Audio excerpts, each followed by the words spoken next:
Good morning, friends. Today we are going to have a lecture on the semester 6, that is your paper number 12, that is literary criticism. Literary criticism. What is it? Today the title is Victorian criticism. We had a lecture previously on Victorian criticism. I have given you the detailed information about the characteristics of Victorian age. What is Victorian age, and who are the writers in this age, and what was the writing genre in this period. Okay, I will just very fastly I will cover all the points. Okay, Victorian literature refers to the English literature during the reign of Queen Victoria, that is in 1837 to 1901. English writing from this era reflects the major information in most aspects of English life, such as significant scientific, economic, and technological changes in class structure and role of religion in society. So this is very important in Victorian era. What are the changes? We find the change in the scientific field, we find the change in the economic field and the technology field. While the Romantic period was of abstract expression and inward focuses, essayist, preset, and poet and novelist during the Victorian era began to reflect and comment on realities of the day. What did they do in the Victorian era? They talked about all the realities. Yes, the day-to-day life. They reflected day-to-day life. They reflected on the commented on the realities of the day, including criticisms of the dangers of factory work. Yes, in those days there was a progress in what we call uh, in the factories. Okay, in the factories. So the life in the factories, the life of the factory workers is portrayed in the Victorian age literature. The plight of the lower class, the poor condition of the lower class, and the treatment of women and children. In these such factories, you will find that very horrible treatment was given to the women and children. Prominent examples, prominent examples include the poets like Elizabeth Barrett Browning. Then there is the novelist like Charles Dickens and famous writer Thomas Hardy. Barrett's poem entitled. Now, Barrett had written one poem which was very famous, that is Cry of the Children. It was published in 1844. Focus on the horrific conditions faced by children working in factories.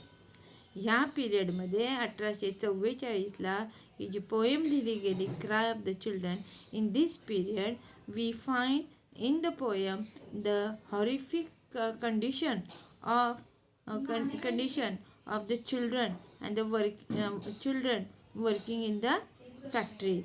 त्या काळामध्ये फॅक्टरीजमध्ये मुलं आणि बायका यांना ज्या समस्या होत्या, त्यांची जी पिळवणूक केली जात होती, ती सगळी आपल्याला या ठिकाणी दिसते. या पुस्तकातून, या कादंबरीतून किंवा काव्यातून आपल्याला त्यांची कंडिशन कळते.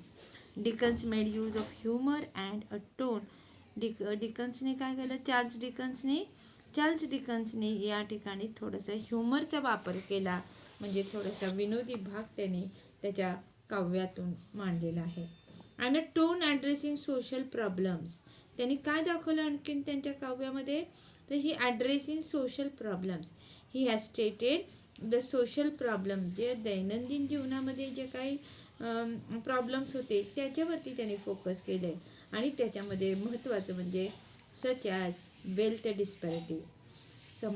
समाजामध्ये कसं आहे तर डिस्पॅरिटी म्हणजे विसंगतपणा, किंवा अगदी काही एक टोकाचं इतके श्रीमंत माणसं आहेत आणि काही एकदम गरीब आहेत. अशा पद्धतीचे त्याने वेल्थ डिस्पॅरिटी हे सोशल प्रॉब्लेम त्याने मांडण्याचा प्रयत्न केला आहे. हार्डी नावाचा थॉमस हार्डी नावाचा जो लेखक आहे त्यांनी काय केलं, questions novels to question religion and social structures. त्यांनी कशावरती हायलाईट केलं तर religion, questions related to religion and social structure. त्यांनी आणखीन काय समाजामध्ये जे स्ट्रक्चर आहे, कास्टिसिझम आहे, त्याच्यावरती त्यांनी हायलाईट केलं आहे. The 19th century is widely considered to be the golden age of novel. ह्या 19व्या शतकामध्ये विक्टोरियन एज लक्षात ठेवायचं, विक्टोरियन एज म्हणजे 19वं शतक. In this 19th century is called as the golden age of novel. काय म्हटलं जातं याला, golden age of novel. It was the Victorian era that the novel became the leading literary genre in English. बघा, प्रत्येक पिरियडमध्ये Victorian असेल, romanticism असेल, classicism असेल, हे वेगवेगळे पिरियड्स आहेत. ओके, ह्या पिरियड्समध्ये प्रत्येक पिरियडमध्ये कुठला तरी एक जॅनर म्हणजे काय, जसं पोयम्स किंवा नॉवेल किंवा प्लेज, ड्रामाज, या कुठल्या तरी एकाला पब्लिसिटी मिळालेली आहे. तसं 19व्या शतकामध्ये कशाला प्रसिद्धी मिळाली तर golden age of novel, means novel flourished. It was the Victorian era that the novel became the leading literary जॅनर.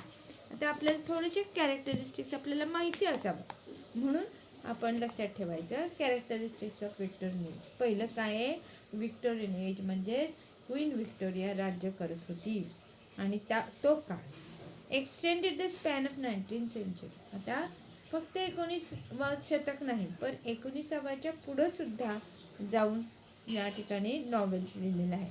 And age of colonial expression. Colonial म्हणजे काय, ब्रिटिशांच्या कॉलनीज, ब्रिटिशांनी ज्या कॉलनी केल्या होत्या त्याचं विस्तारीकरण झालं. Scientific and industrial progress. मग अशी मी तुम्हाला सांगितलं की या पिरियडमध्ये काय झालेलं आहे तर सायंटिफिक आणि इंडस्ट्रियल प्रोग्रेस झालेला आहे. म्हणजे तुमच्या दोन्ही फील्डमध्ये तुम्हाला प्रोग्रेस दिसत आहे, सायंटिफिक आणि इंडस्ट्रियल. म्हणलं ना, इंडस्ट्रीमध्ये वाढ झाली कारण तिथं इतक्या इंडस्ट्री झाल्या की तिथं बालकामगार लागू लागले, महिला लागू लागले आणि त्यांचं काय शोषण होऊ लागलं. The extreme gap between have and have not. अशी एक दरी निर्माण झाली की एक श्रीमंत आणि एक गरीब अशा दोन दऱ्या या ठिकाणी निर्माण झाल्या. Industrial progress leading to pollution. आता इंडस्ट्रीज वाढल्या की आपोआप काय होतं, पोल्युशन वाढतं. सगळ्या नद्यांमध्ये याच्यामध्ये जे आपलं सांडपाणी जे फॅक्टरीचं आहे, इंडस्ट्रीचं आहे, ते सगळं सोडलं जातं आणि त्याच्यामुळं पोल्युशन किंवा धूळ, एअर पोल्युशन, वॉटर पोल्युशन हे जोरात वाढू लागलं. Poor condition of people in the work houses and extreme working conditions in factory. फॅक्टरीमध्ये कशा पद्धतीनं पिळवणूक केली जात होती, म्हणजे कित्येक तास लोकांना काम करायला लावत होते, त्यांना त्रास देत होते. ह्या सगळ्या भयानक परिस्थिती जी आहे ती खरोखर रेखाटण्याचं काम या कवीने केलेलं आहे. Migration of urban areas.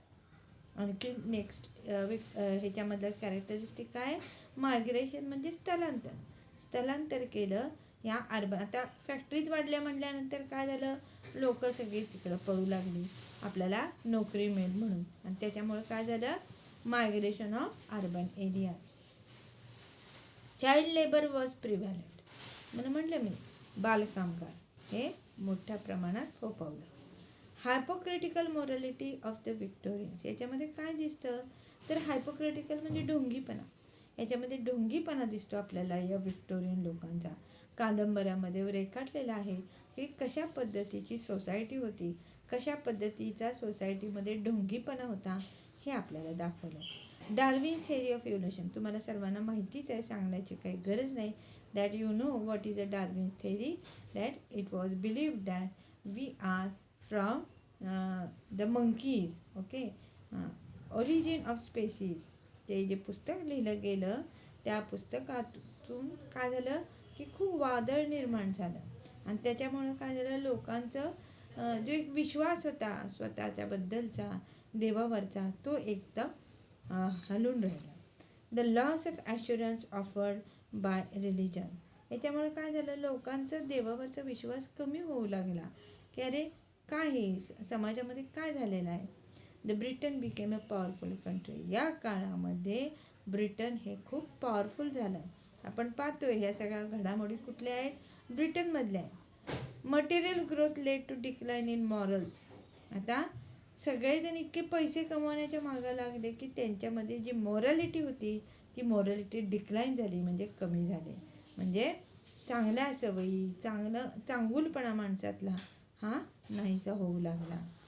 Victorian India began to reflect and comment on the realities of the day. याच्यामध्ये काय आलं की रिफ्लेक्ट केलं, काय, comment on realities of the day. सगळं जे काय जगामध्ये सत्य चालू आहे त्या सगळ्यावरती फोकस टाकण्याचं काम केलं. Including criticism of the dangers of factory work. Factory वर्कमध्ये जे काही पिळवणूक केली जाते ते सगळं सांगितलं. आणि विशेषतः याच्यामध्ये कोण येणार, लोअर क्लास. या लोअर क्लासला कशा पद्धतीने ट्रीटमेंट दिलेली आहे, त्यामध्ये लोअर क्लासमध्ये सुद्धा कोण मोडतं की women and children. Prominent examples are Elizabeth Bennet, Browning, novelist, Charles Dickens and Thomas Hardy. These are the prominent personality. Prominent म्हणजे मुख्यतः. Barrett's poem entitled Cry of the Children. Cry of the Children ही जी कविता आहे याच्यावरती त्यांनी focus मारला की कशा पद्धतीची त्या काळातली हॉरिफिक कंडिशन होती. जी मुलं फॅक्टरीमध्ये काम करायला होती ते हे सगळं झेलत होते. The popularity of poem serve to shed light on important social and political issues of the day. त्या काळातले जे प्रॉब्लेम्स होते ते काव्याच्या माध्यमातून मांडण्याचा प्रयत्न केला आहे. या गरीब लोकांची जी पिळवणूक होत होती, जी सामाजिक पिळवणूक आहे, जी पॉलिटिकल इश्यूज जे काय त्या काळातले राजकारणातल्या ज्या काही गोष्टी होत्या, कशा पद्धतीने छळलं जातं लोकांना, ते सगळं याच्यामध्ये मांडण्याचा प्रयत्न केला. आणखी फेमिनिझम म्हणजे स्त्रीत्व याच्याबद्दलसुद्धा त्यांनी खूप चांगलं या कवितेमध्ये मांडलेलं आहे. जे सत्य आहे ते मांडलं. Discuss employed humour. Dickens employed humour. डिकनने कशा पद्धतीनं त्याचं ह्युमर म्हणजे काय, ह्युमर म्हणजे आपण काय म्हणतो सोर्स ऑफ लाफ्टर, त्याच्यामध्ये विनोद, हे थोडंसं टच त्याने लावलेलं आहे. Hardy use his novel to question religion.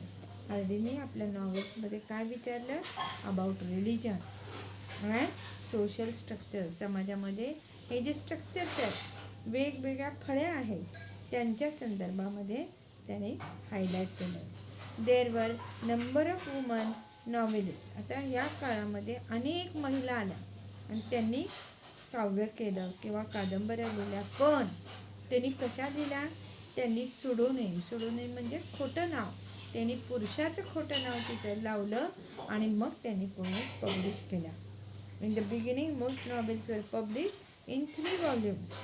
Okay, सुरुवातीला तशा पद्धतीचं होतं, नॉवेल्स वर पब्लिश इन 3 व्हॉल्यूम्स, 3 व्हॉल्यूम्समध्ये लिहिलं जात होतं.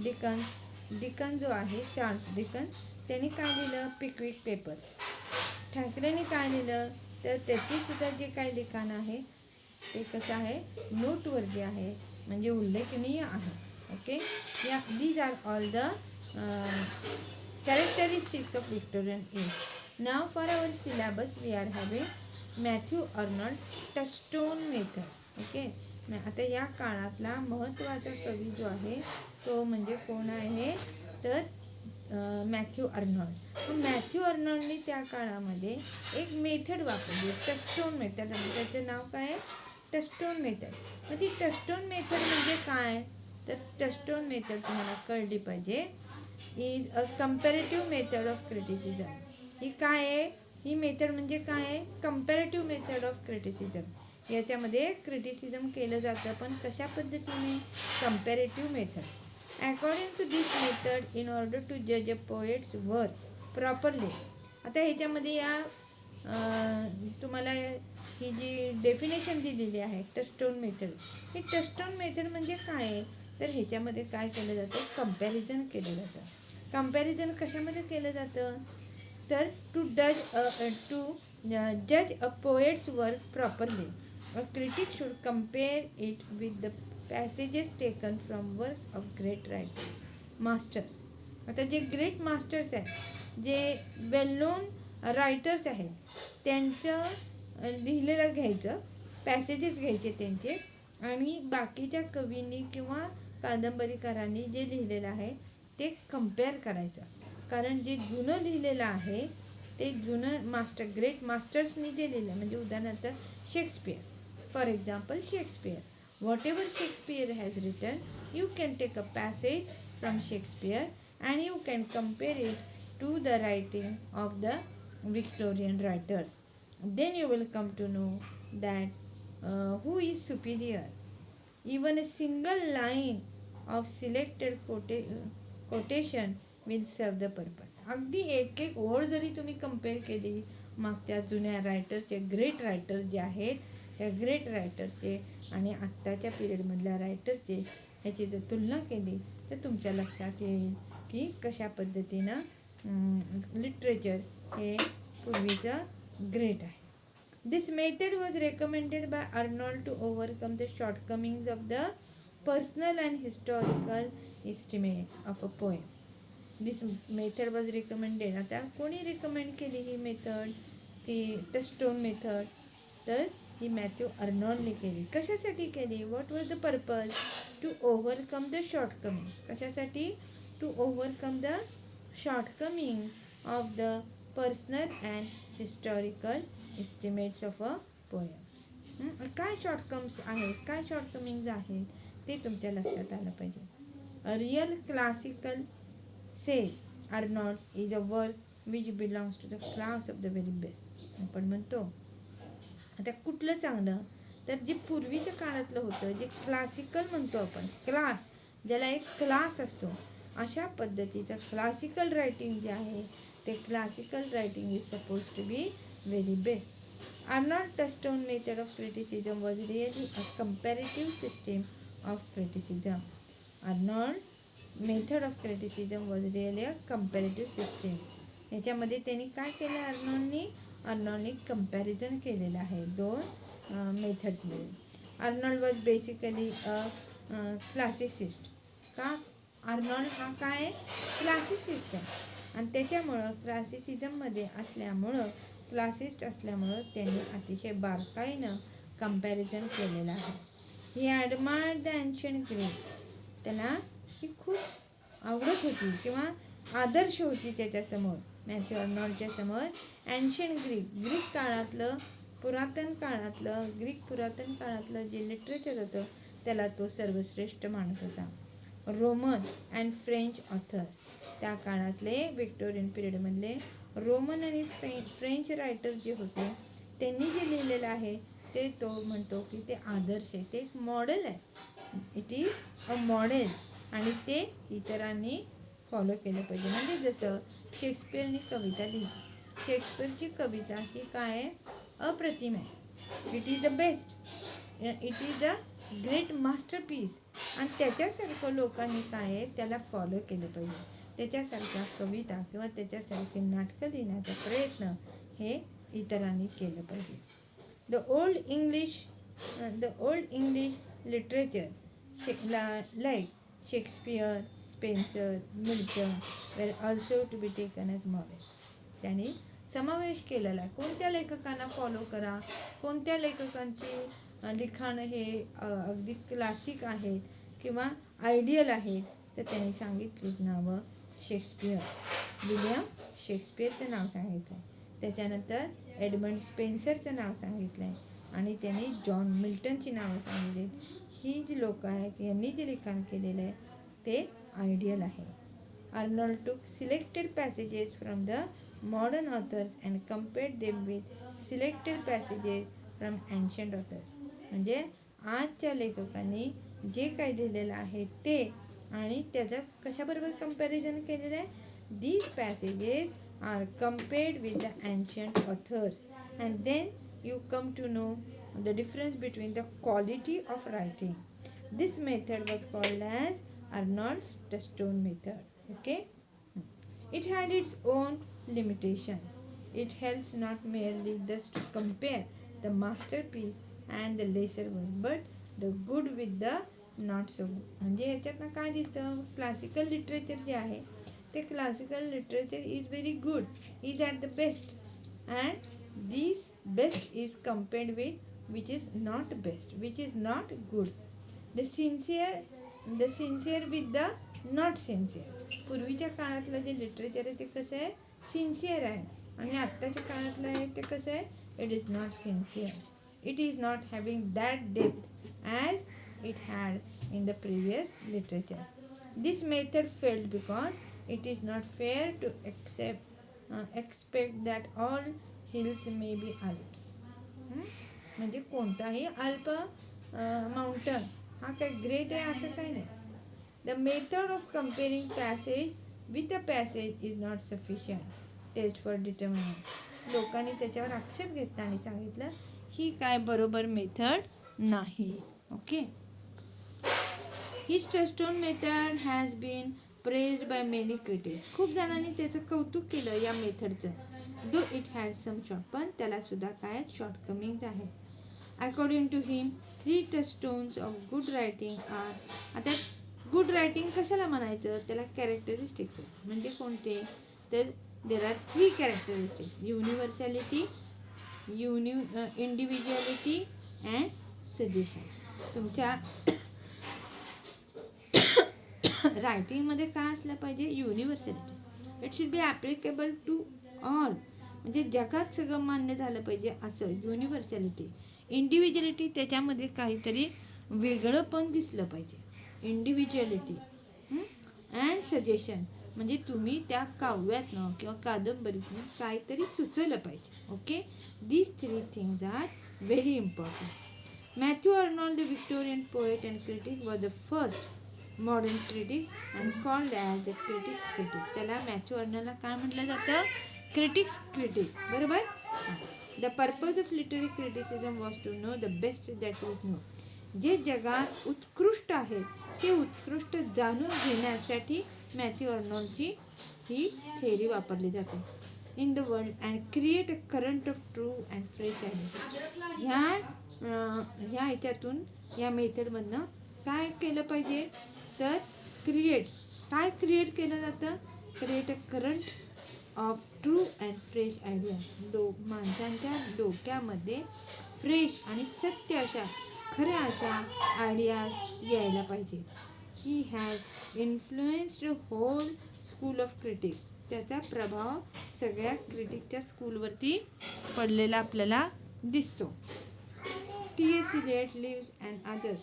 Touchstone method can be applied to the writers of all ages. Touchstone जी मेथड आहे ती आपण काय सगळ्यांना ॲप्लिकेबल होते, सगळ्या एजेसना. कोणत्याही एजमध्ये असो, क्रिटिसिझम असू दे किंवा आणखीन विक्टोरियन असू दे, रोमॅन्टिक असू दे. According to him writer is a creative. बघा, रायटर म्हणजे कसा असला पाहिजे, क्रिएटिव्ह असला पाहिजे. त्यांनी काहीतरी नवनिर्माण करता आलं पाहिजे, त्यांनी समाजाचा चेहरामोहरा त्याला बदलता आला पाहिजे, असा हा लेखक असला पाहिजे. इट कॅन जज a new writer and his writings very clearly. Okay, त्याला जज करता आलं पाहिजे.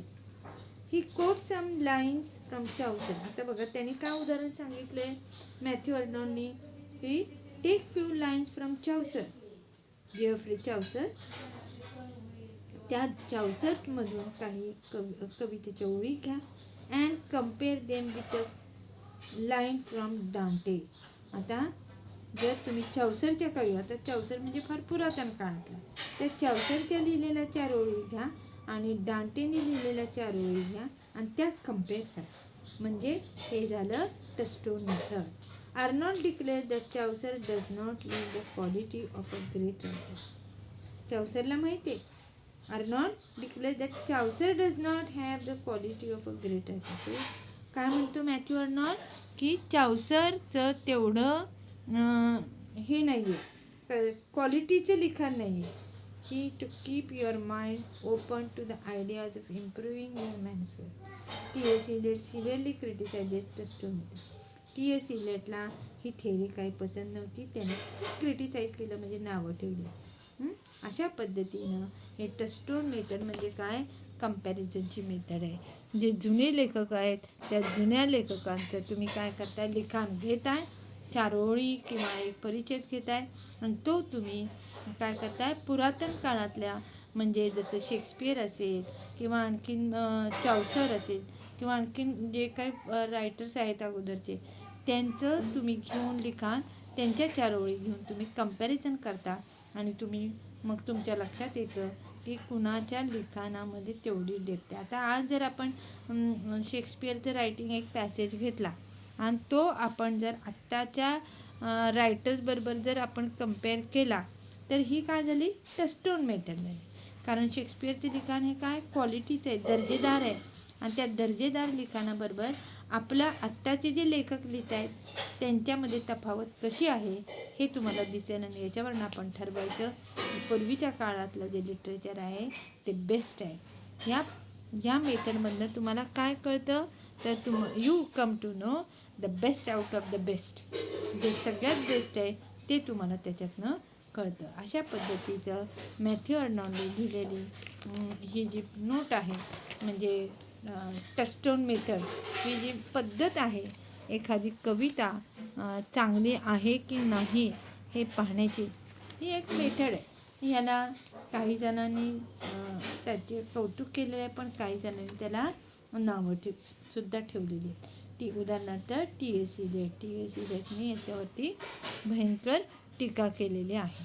ओके, अशा पद्धतीने विक्टोरियन क्रिटिसिझम आणि ते सुद्धा आपल्याला कोणी मॅथ्यू अर्नॉनने त्याची टचस्टोन मेथड जी आहे ती अभ्यासाला आपल्याला सांगितलेली आहे, ती आपण आता पूर्ण केलेली आहे. ओके, आता जर वेळ राहिला तर मी तुम्हाला हे नोट्स लिहून देते. ओके, मी डिक्टेट करीन, तुम्ही लिहून घ्या. पण आता मला असं वाटतं की आपण पुढच्या टॉपिकला जर गेलो तर बरं पडेल, नाही का. तर we should stop here friends. Have you followed this? Yes, touchstone method written by Matthew Arnold. This is the note on Matthew Arnold touchstone method. It is very simple.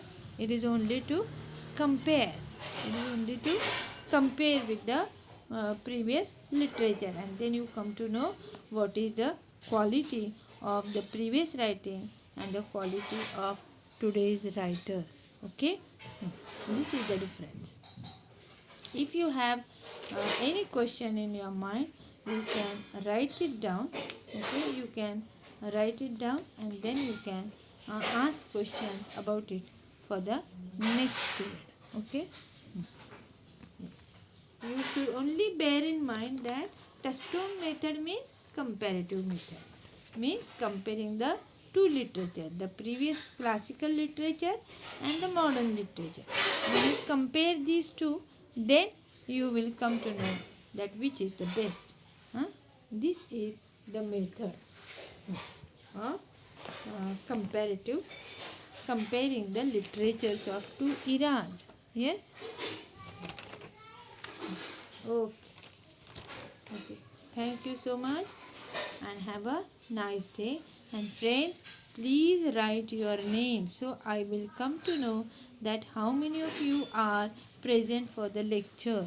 Yes, so please write it down, your names, full names. Okay, full names, write full name below so I will have the presentee, how many students are appearing my lecture. I will have this knowledge.